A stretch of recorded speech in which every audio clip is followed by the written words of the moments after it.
Okay, my name is Arthur Johnson. I write as BJ Jensen, a man married to another male.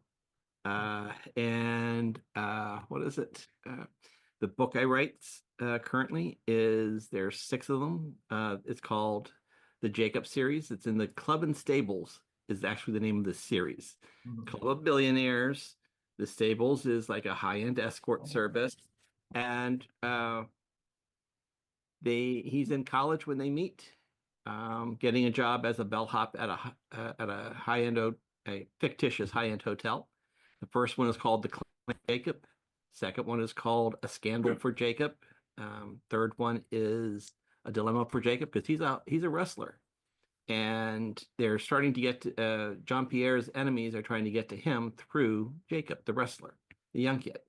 Yeah. So that's how everything falls out. Then there's the abduction of Jacob, a promise for Jacob, and then for the love of Jacob, where they finally get there happily ever after.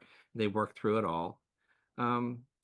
There is some discussion on the age gap because at first in the second book, someone says, "Was there during an interview they asked, is there anything between the two?"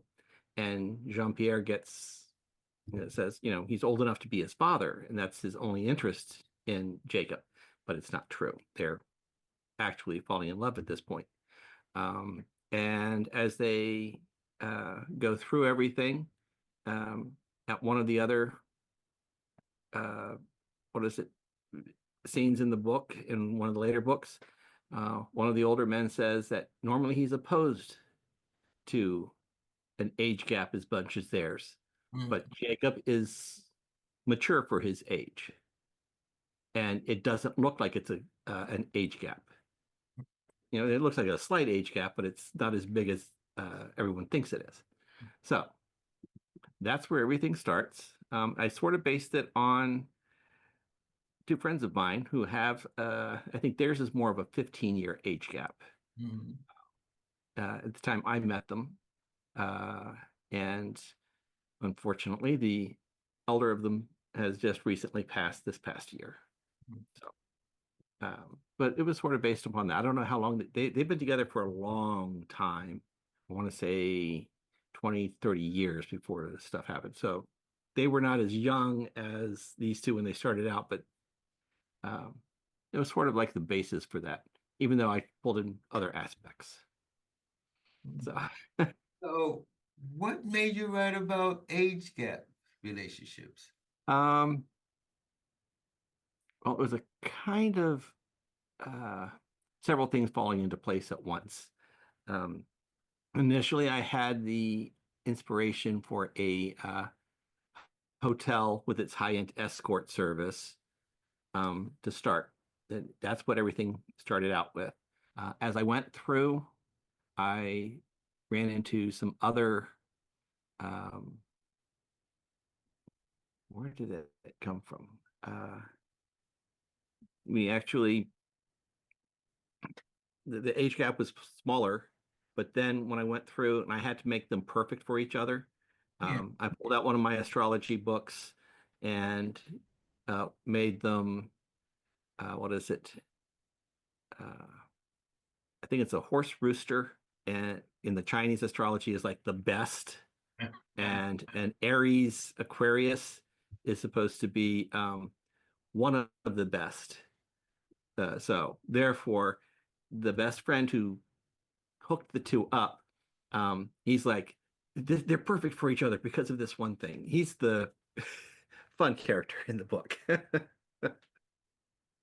it's very interesting. Have you ever experienced a age gap relationship? Dating, yes. When I was in college, I worked for an architectural engineering firm during the summers. And in doing that, I was out. Now, this is 79, but I'm dating myself here. So 78, 79 this summer. And someone took me to I'm here in the DC area. And at the time, one of the big gay bars was the Lost and Found, affectionately known as the L&F. And someone took me there one day, and I saw one of the older architects who I knew was married. And I panicked because don't ask me why, he's there too. That's what happens when you're young. I was 78, I would have been 18. Um, so we went to, and then at the Christmas party that year, he just sits down and he says he thinks he goes, I like you. And then he introduced me. Well, he had a son that was almost in college. So he would have been late 30s. I was 18. He introduced me to these other people who were that. So I wouldn't say we really dated, but we knew each other for a while and hung out with some of these other people. So that was pretty much my introduction into the gay lifestyle back then. Were you into older men? I was into anybody who looked nice and took care of themselves. So I had, you know, yes, there were some older men that I was attracted to. Then there were other older men that don't get near me. Yeah. It's like, but then the other ones, because there are a few others that I met at the Lost and Found. I called them silver tongued devils Mm. because, they're nice to talk to. I was not really sexually attracted to them, but by the end of the night, I was in their bed. I don't know how it happened. That's why I call them silver tongued devils. But I liked them. They were all fun. Well, that's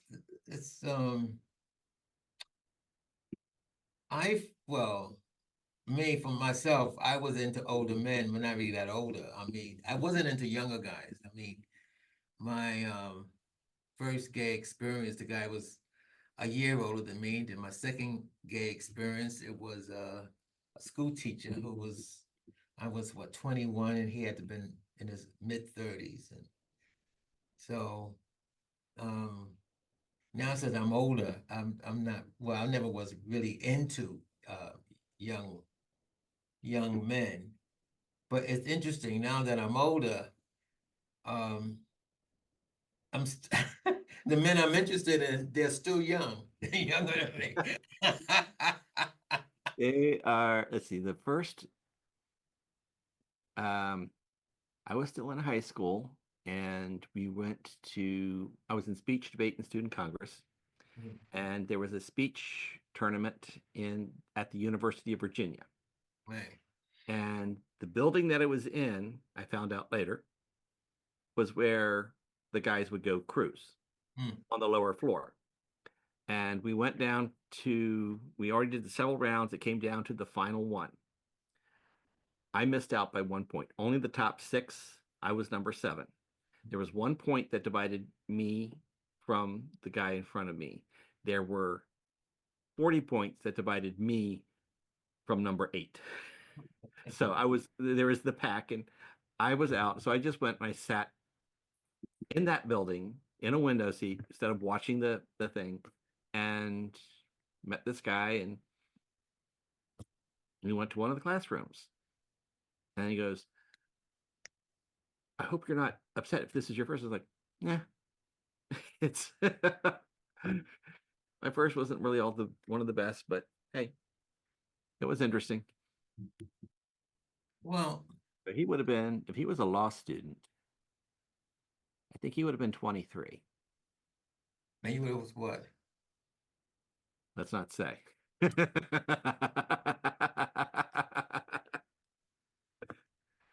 Well, I made a little short video 2 nights ago about being on the date line.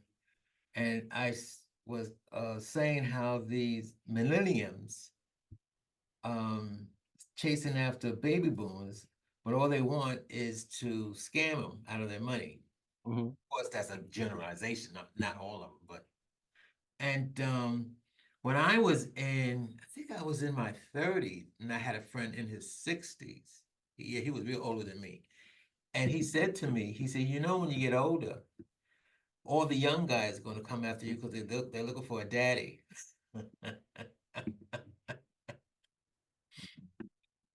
So I was just interested. Have you thought about writing anything like similar to that about, you know? There are several things that I've got going on.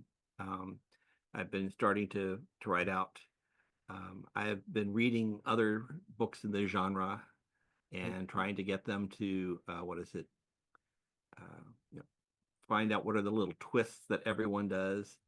Um, uh, in this series, I can continue on, even though I finished the this first couple. They become secondary characters in other books as I go forward, and you go through. Then there will have all sorts of stuff. Um, there's another. I haven't given the older guy an age, but the younger guy is also in his 20s, also a wrestler, and was a competitor with um, Jacob. Uh, and then two others are the same way, um, trying to get where they're going. Uh, I could see, I mean, some of the other ideas that have gone in, I put myself in I hear a story and I put myself in there. What would 20-year-old me do back then? So like 20-year-old me would have been putty in Jean-Pierre's hand. Hmm. Others, so I can see, I'm trying not to do too much of a taboo, but I can see how some of those can be interesting. And by taboo, I mean daddy's best friend. Yeah. Uh, that's not really taboo, but it sort of is, if you understand. And older brother's best friend, some of those I can see myself going into. But a lot of the stuff,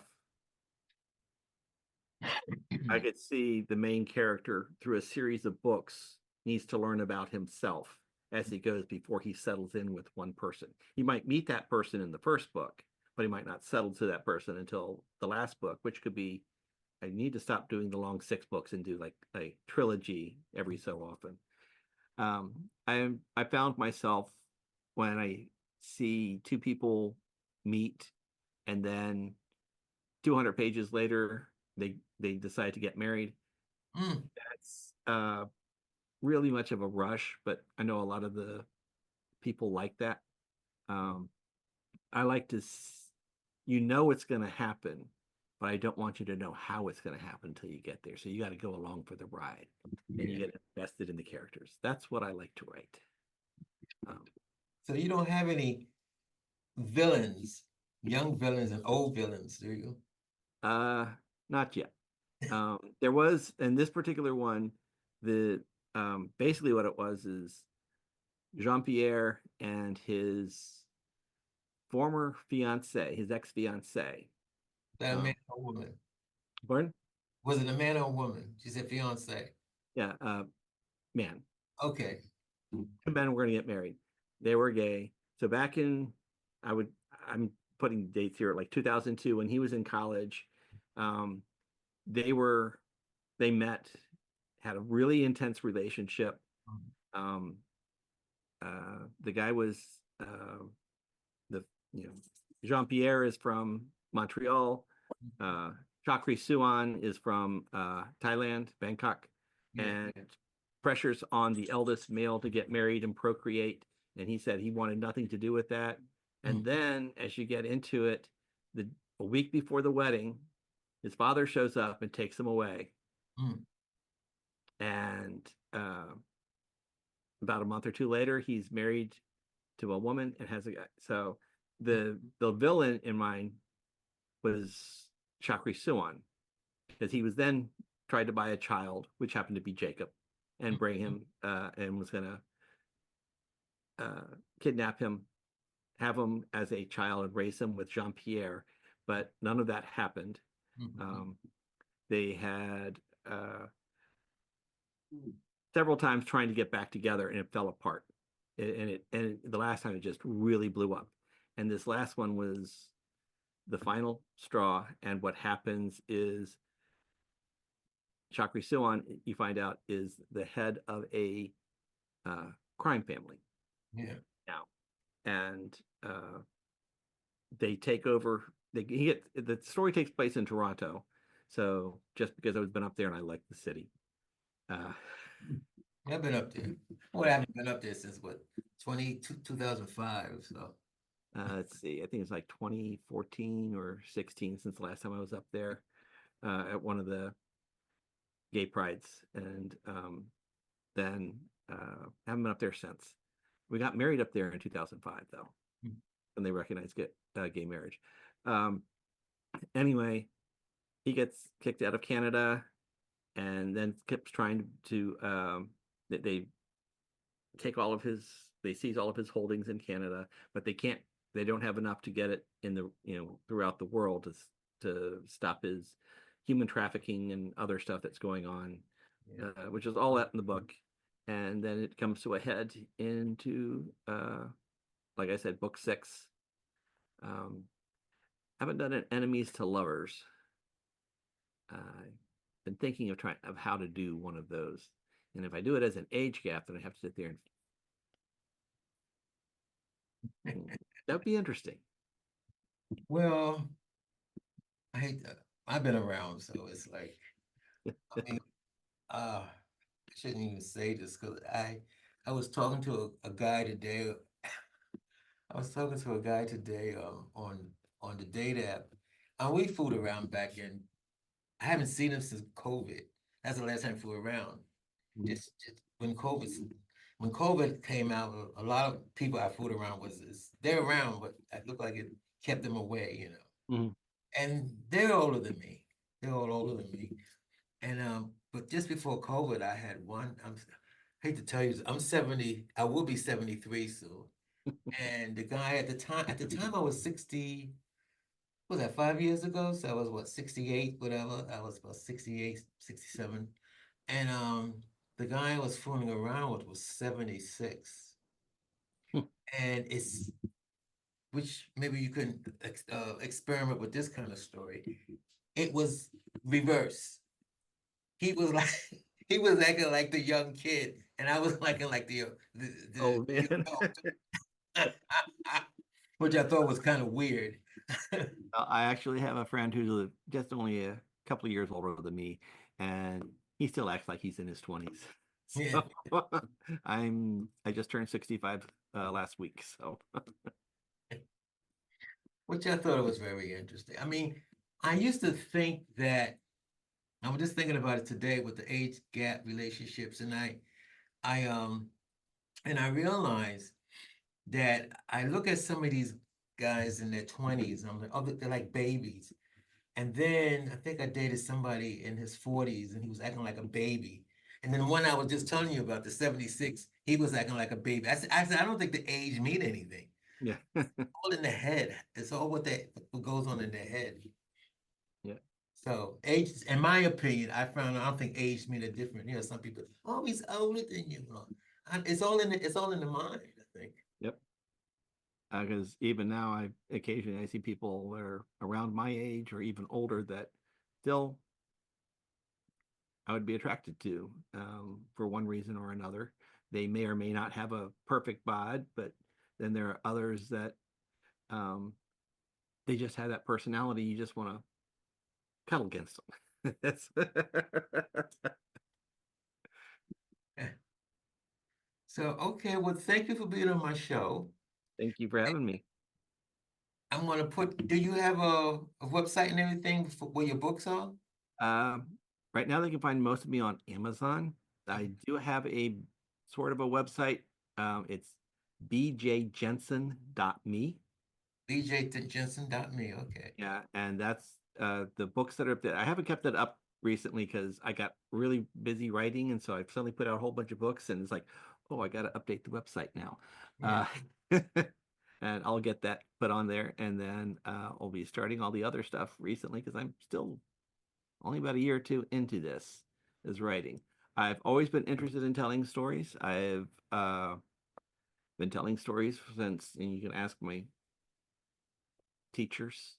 They're probably no longer around. What's your excuse this time? So, uh, but I haven't really started putting pen to paper until I would say 2018. I have, like I said, for this one, they started in 2023 was when the first book came out for the fiction books, and got up to 6, and now writing some more, trying to get things going. Yeah, that's So, good.